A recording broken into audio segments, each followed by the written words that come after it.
Hər kəsə salam. Tibb Danışır podkast layihəmizin növbəti buraxılışını izləyirsiniz.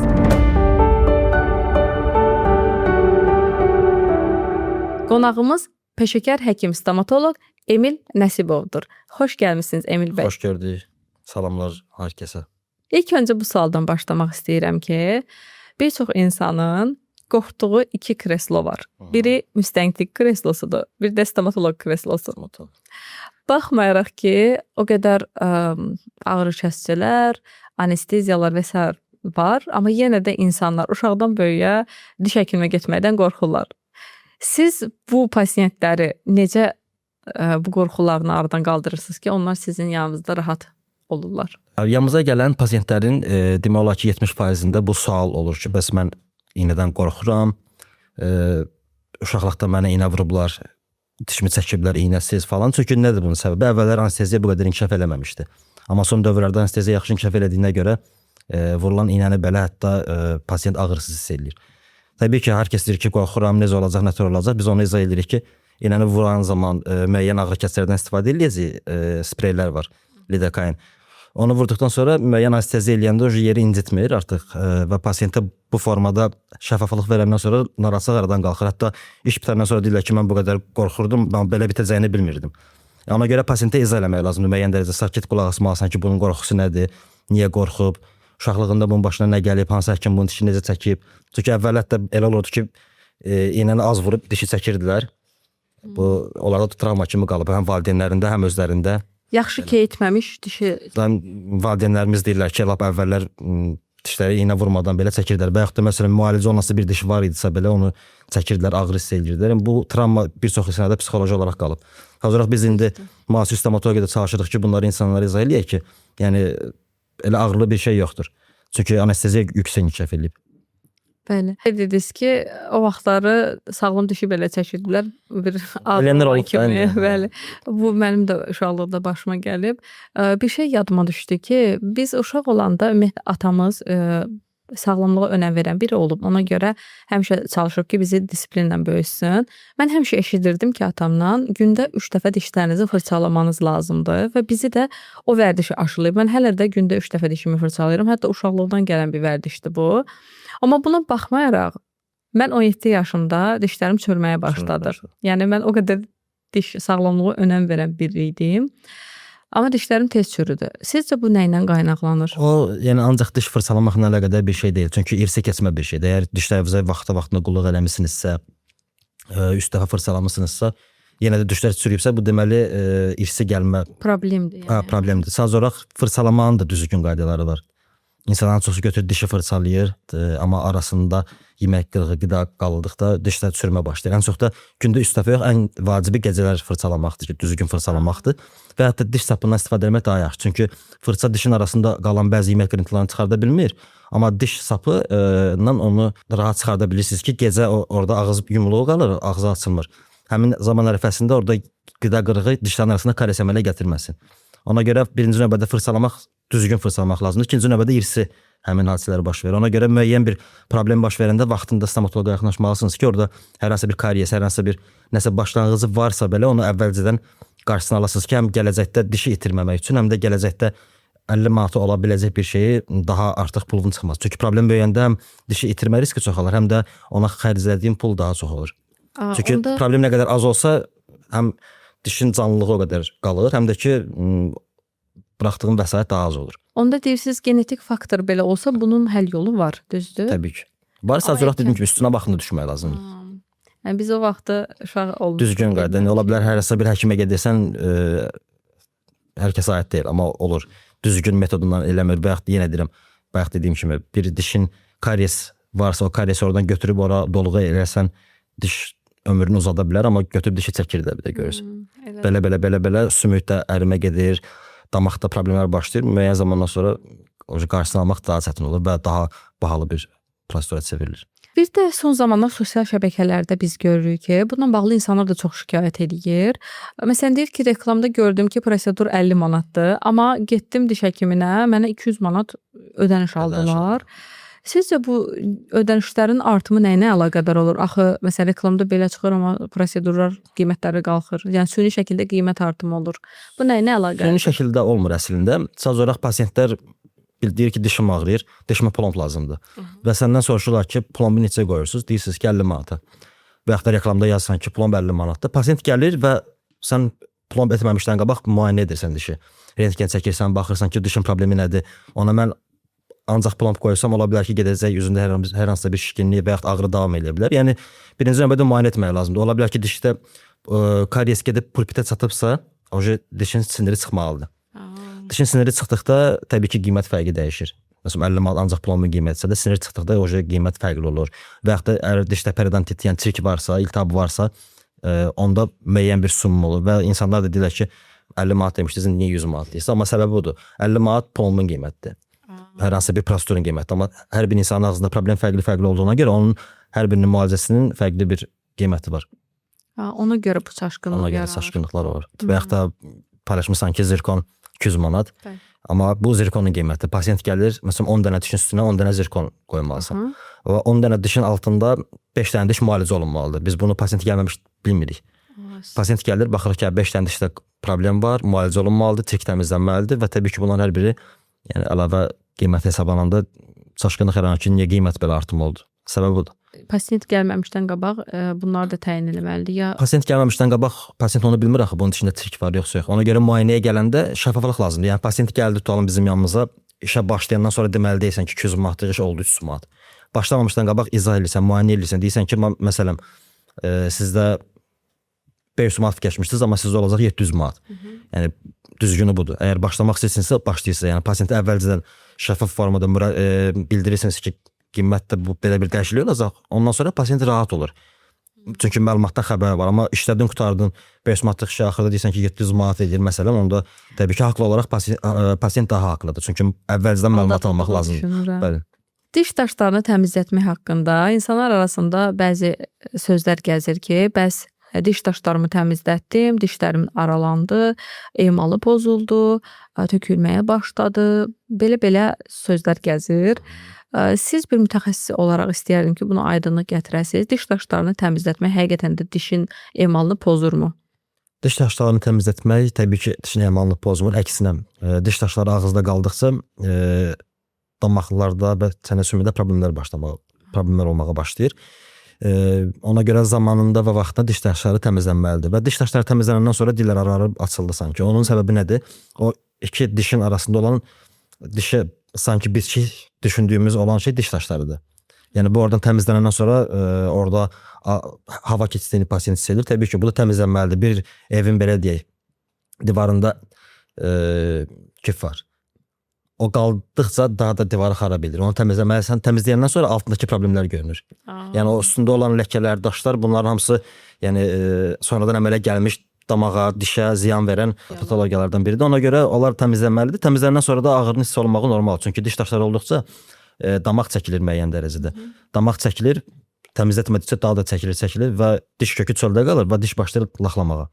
Ona görə vaxtında təmizlənməlidir ki, o problemlər baş verməsin. Və təmizlənəndən sonra tutalım gec təmizlətdiniz, diş daşları götürüldü. O kökü çöldə qalır, bax, çünki kökü salıb aşağı. Ona görə diş daşları təmizlənəndən sonra müəyyən zaman biraz həssaslıq olur. Çünki daş onu çöldən qoruyur, ağrını, istini, soyuğu hiss eləmirsiniz. Amma daş gedəndən sonra dişlər sanki üşüyür. Amma təmizlənməlidir. Yəni təmizlənməsə daha da böyük problemə baş verir. Yəni normalda kitabda da yazılıb ki, ildə 2 dəfə 6 aydan bir konsultasiyaya müayinəyə getməlisən. Əgər diş daşları varsa, yəni bunlar təmizlənməli. Təmizlənmədiyi müddətdə daha çox böyük problemlər əmələ gəlir. Ümumiyyətlə belə bir şey var ki, insan ağız sağlığı çox önəmli bir faktordur. Çünki bir çox xəstəliklərin yaranmasının səbəbi bəzən də ağız sağlığımızın yerində olmamasına görə olur. Ya diş ətlərində problem olur. Məsələn, soyuq havalarda diş əti həssaslığı olanda qanamalar baş verir, iltihablar baş verir. Bunları zamanında müalicə etməyən insanlarda bəzi problemlər yaranır. Məsələn, onlardan biri də ağız qoxusu problemidir. Bəzən insanlar bilmir ki, bu mədədən qaynaqlanır, yoxsa ağız boşluğundan qaynaqlanan bir qoxudur. Buna görə də onların həyat keyfiyyəti aşağı düşür. Bəzən sosial çevrədə belə qınaq obyektinə çevrilirlər. Yəni onlar bəzən düzdür, dişlərinə müalicə eləyirlər, amma bu ağız qoxusu yenə də keçmir.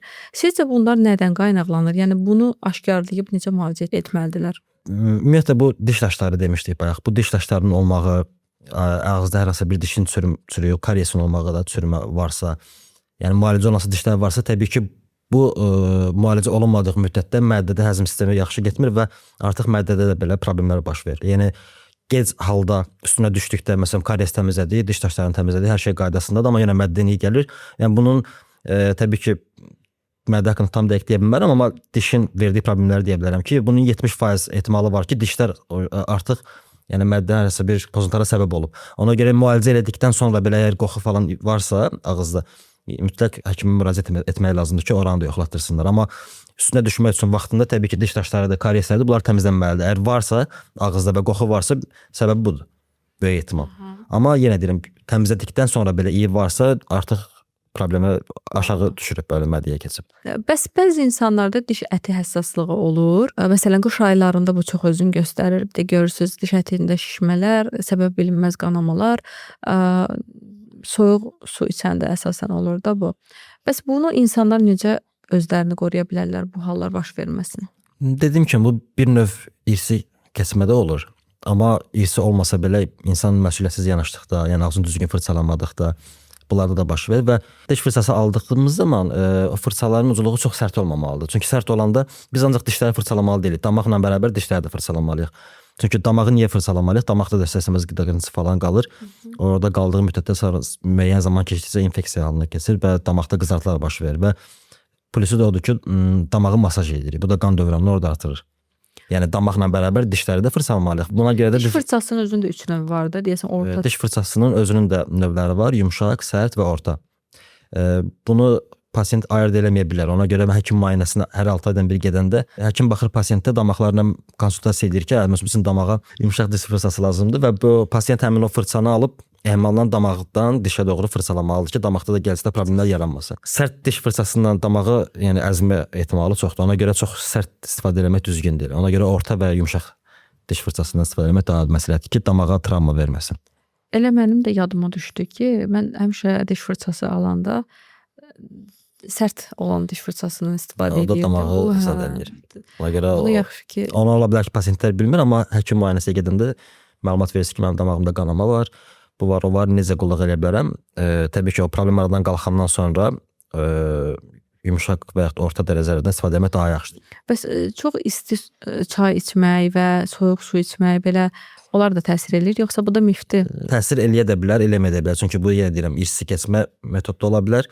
Elə adam var ki, həddən artıq çox isti su içir, qaynar çay içir, amma damağında hansı bir problem yoxdur. Amma təbii ki, təsir var. Ona görə maksimum dərəcədə çalışmalıyıq ki, çox qaynar və çox soyuq sulardan istifadə eləməyək. Otaq temperaturu və yaxud soyuq içə bilərsiniz və yaxud qaynar içə bilərsiniz, amma bunu vərdiş eləməsək daha yaxşı olar. Marketlərdə satılan diş ağardıcı məhsullar, evdə edilən karbohidrat limon qarışığı macunlarla dişlərini ağartmaya çalışan insanlar var. Bəzən bu fəsadlara da yol açır. Dişlərində bəzi problemlər yaranır. Ağartmaq istəyərkən başqa problemlərə yol açırlar. Siz bir mütəxəssis kimi insanlara nə məsləhət görərsiniz? İstəyir ev üsulu olsun, ya istəyir mütəxəssis həkim yanına gedərkən hansı diş ağartma üsullarından istifadə etsələr onlar üçün daha yaxşı olar, faydalı olar? Ümumiyyətlə ev şəraitində diş ağartmaq metodu düzgün deyil. Çünki karbohidrat və limon tərkibli nələrdən istifadə edirlər. Bunlar təbii ki, dişin üzərindəki minə qatını aşılayır. Yəni bu dişin rəngini ağartmır, sadəcə olaraq üstünü aşılayır. O da təbii ki, dişlərdə həssaslıq və dişin üzərindəki emal qatını zədələnməsinə səbəb olur. Yəni bu ardıcıllıq hal verəndə müəyyən zaman sonra baxırsan ki, dişin rəngi əvvəlkindən daha tündür və ortada ağarma deyilən bir şey. Sadəcə olaraq aşılayır müəyyən bir neçə gün, bir gün, 2 gün müəyyən dərəcədə aşılanır, səsləməz ağ görünür. Amma yəni rəngini ağartmır. Ona görə bunlar biraz kimyəvi maddələr sadəcə. Kimyəvi maddələrindən diş ağartma, temol ev üsulunda yenə məsləhət görülmür. Ən düzgün və gigiyenik qayda danışdığımız məsələ diş daşlarının təmizliyi və airflow. Yəni dişlərdən sonradan əmələ gəlmiş diş daşları və yaxud çay ləkəsi, kofe ləkəsi, siqaret çəkənlərdə siqaret ləkəsi varsa, bunların ən təbii və gigiyenik qayda təmizləmə üsulu həkim kontrolu altında diş daşlarını və ultrasəslə təmizlənməlidir ki, dişlər heç bir minasına ziyan vurmur. Amma ev üsulunda o karbohidrat, liman tərkibli kimyəvi maddələr təbii ki, diş mina qatına çox ziyan vurur. Bu da gələcəkdə problemlər baş verir. Çürüməsi, həssaslığı, rəngin dadı tündləşməyi, ona görə məsləhət görülmür. Bəzən insanlar öz sağlam dişlərini yondurur ki, vinil diş istədiklərinə görə. Sizcə bu sağlam dişin yonulması və vinil diş qoyulması proseduru doğru bir yoldurmu insanlar üçün? Sizə müraciət edən insanlar, əgər görsəz ki, dişi sağlamdır, amma israrla vinil istəyir, onlara necə yanaşırsınız? Bəzi hallar var ki, dişlərdə əyrilik və estetik görünüş o qədər çoxdur ki, insan rahat, komfortlu olmur. Danışanda, güləndə kompleks yaşayır. Və o dərəcədə olanda vinil etmək mümkündür. Çünki vinildə dişlər bir o qədər çox yonulmur, dişlərin siniri çıxmır, mina qatından biraz götürüb yer açırıq ki, orada vinil düşməsin deyə. Yəni çox ziyanı yoxdur, amma bəzi insanlar var ki, dişlərinin forması çox gözəl, karies yox, yəni görünüşdə belə bir problem yoxdur. Vinil istəyirəm, məncə düzgün fikir deyil, çünki özlərini kimə soşutmağa çalışırlar ki, onda var, məndə də olsun. Yəni o dərəcədə yanaşmaq düzgün deyil. Ən çox dediyim kimi, əgər böyük dərəcədə görünüş forması varsa, dişinin biri ağ, biri sarı, yəni bu adam cəmiyyətdə işləyir, estetik görünüş bunu kompleks edirsə, eləmək olar. Amma dişləri çox yonmaq, sağlam dişdir, sadəcə olaraq biraz rəngi tündür, bunu çox yonsun, üstünə diş qoysun. Bu çox da düzgün yanaşma metodu deyil. Yəni bunu bir çox pasientlərə biz özümüz də izah edirik ki, dişimiz yaxşıdır. İsrar edirlərsə eldirik. Amma dediyim kimi, yəni bu çox da düzgün yanaşma deyil. Amma yenə də seçimi onlara buraxırıq. Seçimi pasientə buraxırıq təbii ki, çünki ağız onun ağzıdır, ödənişini o verir. Yəni bizim onun yerinə qərar, biz məsləhət göstəririk ki, budur. Belə olmalıdır, belə olmalıdır. Və ya da elə bir şeylər var ki, pasient deyir ki, bunu eləyək. Yəni biz bunu eləməyi xoşlamadığımıza görə eləmirik. Yəni çünki düzgün deyil. Doğru bilmədiyimizə eləməyə məsləhət görmürük və eləmirik. Elə pasient var ki, deyir mən imminə bunu istəyirəm, bunu eləyək. Yəni o bizim işlədiyimiz şəzid olduğuna görə qəbul eləmirik. İndi hamı Hollywood smile istəyir, yəni Hollywood gülüşü istəyir. Bu son zamanlar elə indi də aktual bir trenddir. Baxırsan ki, hamının ağzında ağ, süni dişlərdir və yaxşı görünmür. Bəs niyə bu süni görüntü, Hollywood smile adında olan bu görüntü hələ də trenddən düşmür? Sizcə estetik gülüş əslində necə olmalıdır? Estetik gülüş, yəni Hollywood smile əslində özünü hər hansı bir Hollywood aktyoruna oxşatmaq deyil də. Yəni özünə uyğun olan ən estetik dişi düzəltməkdir. Məsələn, yenə deyirəm, bəxşi kimi hər dişinizdə estetik görünüşdə problem varsa və bu sizə kompleks yaradırsa, mən qonşudan geri qalmayım, gedim onun dişi kimi özümə ən ağ diş qoydurum. Yəni bu düzgün yanaşma deyil. Təbii ki, istəyənlər çoxdur, amma düzgün yanaşma deyil. Düzgün yanaşma odur ki, düzgün Hollywood smile odur ki, özünə uyğun olan ən estetik görünüşü, həm forma cəhətdən, həm rəng cəhətdən. Elə adam var, ona ağ diş yaraşmır. Elə adam var ki, ağ diş yaraşır. Ona görə birinci növbədə özünə uyğun olan diş formasını həkim məsləhətindən, yəni bir yerdə məsləhətləşirsiniz. Həm rəngi, həm adam var gəlib deyir ki, mən ağappaq diş istəyirəm. Bu yəni qonşudan düzünə yaraşmır. Sadəcə qonşudan geri qalmamaq üçün iş yoldaşlarında ağ dişlərdir. Mən də elə istəyirəm. Toplumda var, bunun dişi ağ deyil, kasıbdır, uzun diş düzəltdirib falan. Onlardan geri qalmamaq üçün müəyyən zamanlar bir də görürsünüz ki, belə bir mif var insanlar arasında. Olur. Yəni hər kəs olmasa da belə bir şey olur. O zaman ona görə müəyyən insanlar o ən ağ dişləri bəzi hallarda qoydurmağa çalışırlar, amma insan var ki, ona həqiqətən çox gözəl yaraşır. Yaraşanda biz deyirik ki, bizə yaraşır. İnsan var ki, ən ağ diş istəyir. Biz öz fikrimizi bildiririk ki, bu ən ağ diş rəngi sizə yaraşmayacaq. Bəlkə fikrinizi dəyişəsiniz. Yəni rahat saldığımız olur, salmadığımız olur. O salmadığımız insanlar deyir ki, yox, mən bunu istəyirəm. Özünü belə gözəl gör. Özünü belə gözəl gör. Amma yenə deyirəm, elə insanlar var ki, həqiqətən çox gözəl yaraşır ona həmin diş. Cəmiyyətdə belə bir inanc var ki, hamilələr diş həkiminə getməkdən çəkinməlidirlər. Yəni hamiləlik prosesində diş həkiminə getmək, dişlə bağlı müalicə almaq uşağa ziyan ola bilər. Ona görə bir çox hamilələr hətta 9 ay boyunca gözləyir ki, dişi ağrısa belə, hətta ətrafımda da bununla bağlı bir çox xanım var ki, dişi ağrısa belə dözür, ona aid heç bir prosedur eləmir. Nə dərman içir, nə həkimə gedir ki, bəs uşağa ziyan olur.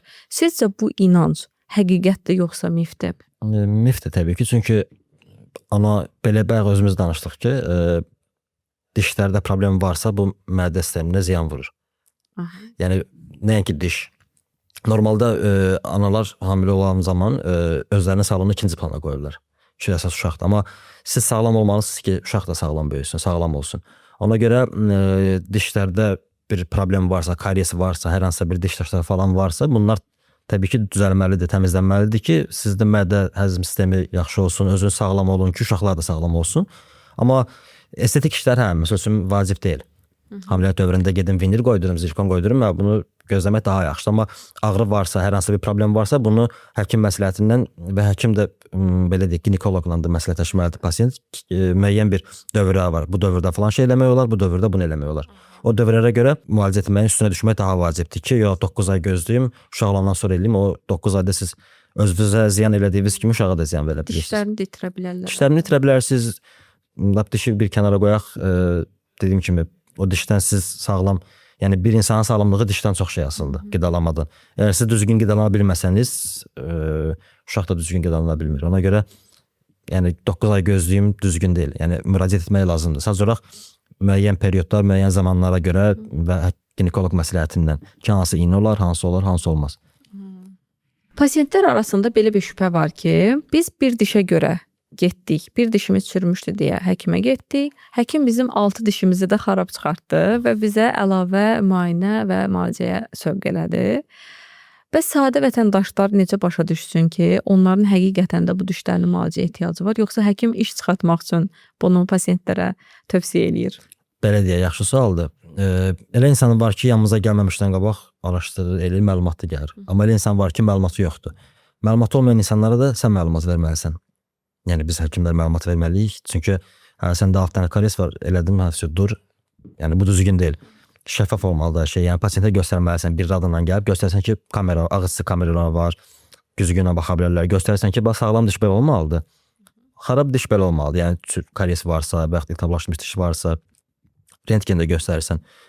Sağlam diş bu formada olur, iltihablaşmış diş bu formada olur. Pasientə bunu dərk edəsən və pasient deyir ki, hə gördüm, başa düşdüm. Düzəltdirin. Çünki pasient görə bilmir. Ağızda bir dənə ağrıdan dişi, hər hansı bir ağrıdan dişi varsa onu görürlər. Deyirlər gedim bir dənə bu dişimi düzəltdirim. Amma həkimə göstərən həkim deyir ki, burada da var problem, burada da var problem. Yəni bunu izah edirsən, pasient ağızçı kamera ilə baxır, görür ki, doğrudan da burada gizlin bir yerdən karies düşübdür, onu pasient görməyə bilər. Görür ki, hə doğrudan da var, o zaman həkimə inana bilər. Amma yox, onu sən göstərməsən, səndə problem var deyib düzəltsən, o təbii ki, pasientin sənə sual altında yanaşmağı normaldır ki, görəsən düzmü elədir, yoxsa iş artırmaq üçün mü elədir. Amma ona görə həkim göstərməlidir. Yəni mənim özümə də xoşdur ki, göstərim, izah edeyim, danışım. Yəni hətta birdən elə fikirləşirəm ki, artıq danışıram, çox danışıram, amma yəni mənim üçün düz budur ki, mən pasienti məlumatlandırıram ki, bu buna görə belədir, buna görə belədir. Yəni mənim pasientlərim çox tanıyır, bilir ki, yəni mən çox izah eləməyi xoşlayıram. Yəni onun da səbəbi o beyinlərində, ağıllarında şübhə qalmamaq üçündür. Deməli, həkim və pasient arasında kommunikasiya əksikliyinə görə bəzi miflər və şübhələr yaranır və həkimlərə inamsızlıq yaranır. Bəli. Valideynlər azyaşlı uşaqları haqqında belə bir şey deyirlər ki, süd dişidir onsuz da töküləcək, mən buna niyə müalicə edeyim ki? Bəs bu düşüncə tərzi uşaqların sonraki həyatında ağız çənə quruluşunda bəzi fəsadlara yol aça bilərmi? Aça bilər. Çünki hər bir o süd düşü müəyyən zamandan sonra özü də düşə bilər, amma həkim tərəfindən çıxarılmalıdır. Yəni belə deyək, hər bir dişin özünün düşmə vaxtı var. Düşüb və daimi dişin çıxma vaxtı var. Əgər vaxtından tez yəni bir dişə qulaq eləmədik, bu məsəl üçün 5 yaşında düşməlidirsə, bu 4 yaşında düşübsə, diş çıxanda yandakı diş ora doğru hərəkət eləyir, süd dişindən gedir söhbət. Və daimi diş çıxa bilmir. Yəni daimi diş öz yerindən çıxa bilmir. Ya əyri çıxır, ya çıxa bilmir, ümumiyyətlə damağın altında qalır. Yəni ona görə vaxtında hər diş öz vaxtında lazımdır ki, çəkilsin. Ona görə uşaq oldu, məsələn 2 yaşında, 3 yaşında gördün ağızda karies və çürümə var. Həkimə müraciət etməlisən ki, mənə bir dənə yol göstərin də hansı dişləri hansı vaxtında çıxarmalıyıq və o kontrol altında hər diş gezdə çıxmağı düzgün deyil. Yəni gez yerindən çıxartmaq düzgün deyil və vaxtından tez düşmək də düzgün deyil. Vaxtından tez düşməyinin qarşısına ucurarsan ki, karies çürümə varsa bu diş elə 1 il getməlisə də müalicə edib saxlayırsan ki, 1 il getsin. Və yaxud da bu diş çıxmalıdır, amma baxsan ki, hələ çıxmır, o həmin zaman çıxmalıdır ki, altından gələn daimi diş oradan özünə yer tapsın, çıxa bilsin. Mənim oğlumda da, oğlumun 2 yaşı var, onun da dişlərində, qabaq 2 dişində hiss edirəm ki, nəsə qaraltı, karies yaramağa başlayıb. Halbuki, yəni, belə deyim də, şəkər vermirəm ümumiyyətlə uşaqlara ki, dişləri sağlam olsun. Amma ona baxmayaraq, oğlumda var. Bayaq danışdığımız söhbət irsi. Biz demişdiniz, mən çox qulluq eləmişəm, amma 17 yaşında dişlərimizdə problem olub. Yəni, irsi keçmənin burada göstəriciləri var böyük ehtimal, amma müəyyən bir zamandan sonra, hələ tezdir uşaqlar, müəyyən zamandan sonra dənə həkim stomatoloqu göstərib, o uşaq stomatoloqlarına göstərib, orada nə zaman dişin qarşısını almaq lazım olduğunu məsləhət ala bilərsiniz. Emil həkim, bəs siz bizi izləyən izləyicilərə diş sağlamlığını qorumaq üçün gələcəkdə fəsadlara səbəb olacaq diş problemləri yaşamamaqları üçün hansı məsləhətləri verərsiniz onlara ki, yəni bunları etsinlər, sonra da fəsadlarla qarşılaşmasınlar, həm ciblərinə, həm də sağlıqlarına ziyan vuracaq vərdişlər etməsinlər. Bunun üçün ilk növbədə, yəni problem yoxdursa, problemin baş verməmək üçün öncədən gərək dişlər düzgün fırçalansın. Damağa uyğun fırçalardan istifadə olunsun. Diş saplarının düzgün qayda istifadə olunsun. Onun da düzgün qaydası və səhv qaydası var. Gərək düzgün istifadə olunsun ki, o qida qırıntısı falan qalmasın. Gələcəkdə dişlər o problemlərlə üzləşməsin. Necə yəni düzgün qaydası var? Yəni mən də istifadə edirəm. Adam var diş sapını arxaya qabağa eləyir, o diş ətini zədələyə bilir. Saldırsınız damağın arasına, yəni qaydası var. İkinci məsələn dişlərdə bayaq danışdığımız kimi hər şey qaydasındadır. Sağlam dişi elə həkim var, implant qoymaq üçün eşitmişik də bəzi yerlərdə. Azərbaycanda yəni yaxşı həkimlər çoxdur. Amma eşitdiyimiz olur da sağlam dişi çəkib ora implant qoymaq istəyirlər. O sağlam deyəndə qarşısını ala biləcək, yəni dolğu ilə qarşısını ala biləcəyimiz bir diş varsa onu vaxtında, zamanında kariesini təmizləyib dolğusunu qoymaq və yaxud sinir çıxmalıdır. Yəni pulpitdirsə sinir çıxıb ora kanal dolğusu eləyib plombu qoymaq vaxtında daha düzgün. Çünki onun qarşısını almasaz orada müəyyən iltihaplaşma gedəcək və diş sonda çəkilə bilər. Diş daşları varsa, diş daşları təmizlənməlidir ki, bayaq danışdığımız kimi damaqlarda və çənə sümüyündə problemi böyüməsin, damaq xəstələri olmasın. Ona görə hər şeyin zamanında, yəni karies düşdüsə xırda, çox adam deyir ki, xırdadır da, problem böyük hansıdır, o problemi həll eləyin. O zaten o problem yaranıb o dişdə. O xırdanın da o səviyyəyə gəlib çatmamaq üçün o xırda karies təmizləyib ora dolğu eləməlisiniz ki, o karies inkişaf eləyib sinirə çatmasın. Yəni belə. Emil həkim, dəvətimizi qəbul etdiyiniz üçün çox sağ olun.